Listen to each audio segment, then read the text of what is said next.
Selamat datang di channel Creepy Pips. Kali ini saya akan menceritakan sebuah kisah misteri dan tentunya diambil juga dari kisah nyata dari sebuah jalan yang bernama Alas Roban.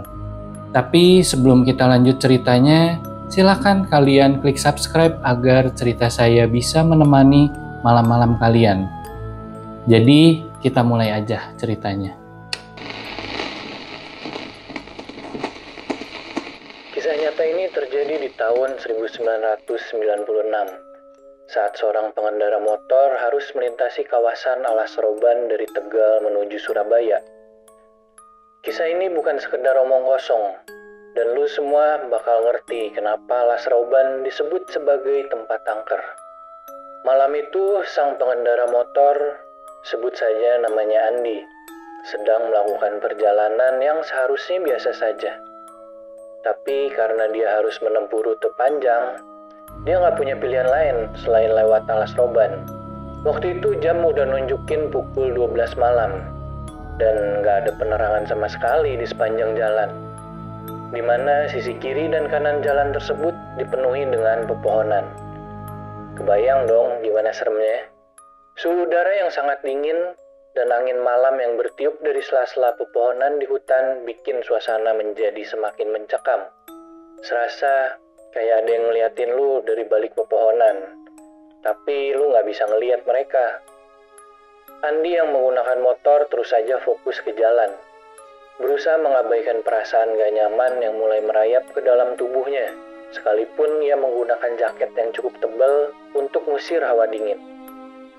Perjalanan yang ia lalui mulai memasuki jalan yang bernama Alas Roban. Semakin dia berjalan, perasaan yang dialami makin gak karuan. Takut, ngeri, dan mencekam. Itulah yang Andi rasakan pada malam itu. Setelah beberapa menit melaju, Andi ngerasa kok ada yang aneh. Dari kaca spion motor yang ia gunakan, dia ngelihat ada lampu kendaraan yang gede dan sangat terang. Mirip kayak bus, dan ngikutin motornya dari belakang. Awalnya dia berpikir itu cuman bus malam biasa yang lewat jalur itu. Tapi lama-lama Andi mulai ngerasa ada yang gak beres. Bus itu gak ngebut buat nyalip, malah tetap aja berada di belakang motornya dengan kecepatan yang stabil.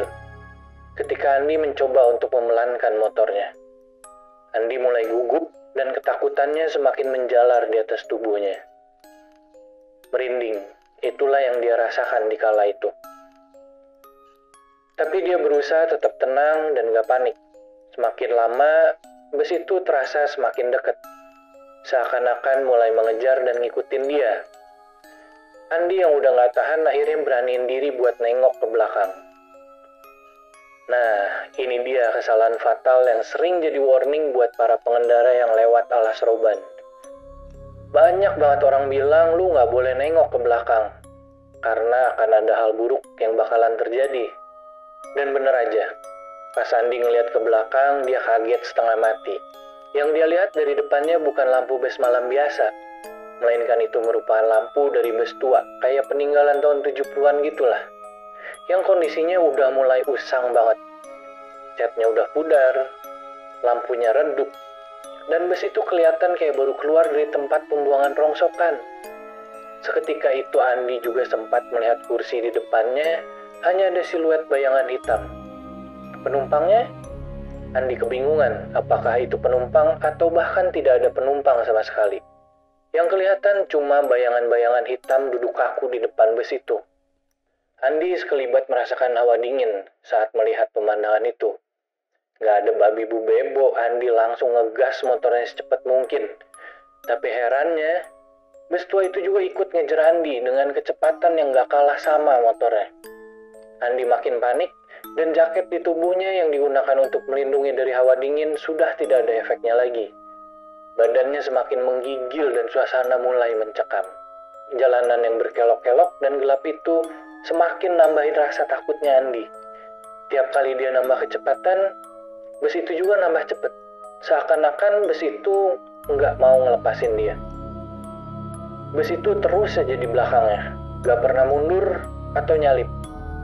Sampai akhirnya bus itu benar-benar ngegas, nabrak Andi dari belakang, dan yang bikin merinding, bus itu nggak bikin Andi kecelakaan. Ternyata bus itu malah menembus tubuh Andi, kayak bayangan. Saat nembus tubuhnya, Andi merasakan kengerian yang sangat dalam. Walaupun kejadian hanya beberapa detik saja, tetapi di antara beberapa detik itulah Andi melihat banyak sekali orang yang mukanya sudah rusak. Bahkan Andi juga sempat melihat bayangan hitam tanpa kepala. Yang paling membuat Andi ketakutan di antara beberapa detik itu adalah ia melihat sesosok wanita tua dan wanita muda duduk di kursi bus tersebut dan tertawa dengan sangat menyeramkan sambil melihat ke Andi yang ada di tengah-tengah bus itu. Selain itu juga di detik-detik bus itu ngelewatin Andi, ia mendengar suara lengkingan dari bayangan-bayangan tersebut yang meminta tolong. Bahkan ada yang sempat mengatakan, "Jangan tinggalkan kami." Andi yang panik, takut hanya bisa berdoa. Waktu yang seharusnya hanya beberapa detik saja, ia rasakan seolah-olah berjam-jam. Setelah bus itu ngelewatin tubuh Andi, akhirnya ia cuma bisa ngelihat bus itu ngilang gitu aja. Kayak nggak pernah ada. Setelah kejadian itu, Andi langsung cabut dari jalan alas roban tersebut tanpa berani nengok lagi ke belakang. Begitu keluar dari jalur hutan itu, dia langsung berhenti di pom bensin terdekat. Napasnya ngos-ngosan, badannya gemeter saking ketakutannya. Dia nggak bisa percaya apa yang baru aja terjadi. Bus hantu beneran ngejar dia di tengah malam buta. Cerita kayak gini sebenarnya nggak sekali dua kali terdengar dari para pengendara yang lewat alas roban. Banyak yang bilang mereka pernah lihat bus hantu atau hantu tanpa kepala yang muncul tiba-tiba di kaca spionnya. Katanya hantu ini suka bikin pengendara hilang konsentrasi dan akhirnya mengalami kecelakaan fatal. Dan bus yang diceritain Andi tadi katanya suka muncul di malam-malam tertentu, khususnya di jalur yang menghubungkan kota Batang dan Semarang. Meskipun aslinya nggak ada rute bus malam kayak gitu. Banyak juga yang bilang hantu-hantu di alas roban ini adalah arwah gentayangan dari korban kecelakaan yang terjadi di sana. Makanya mereka sering muncul untuk menemani atau malah mencelakai para pengendara yang melintas. Alas roban memang punya sejarah kelam dengan banyaknya kecelakaan. Terutama di masa lalu ketika jalanan itu belum ada penerangan sama sekali.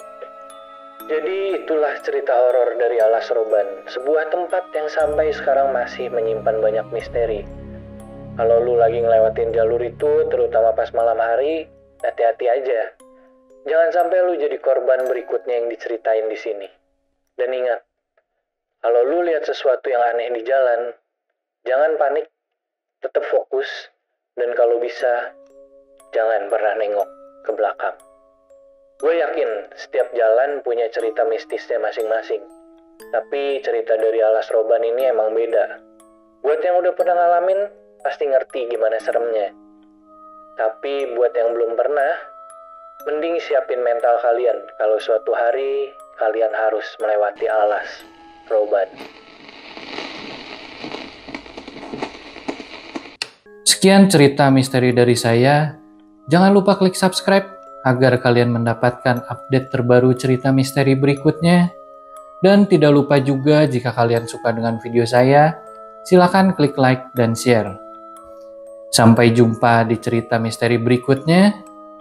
Dan semoga malam ini kalian akan bermimpi dengan indah.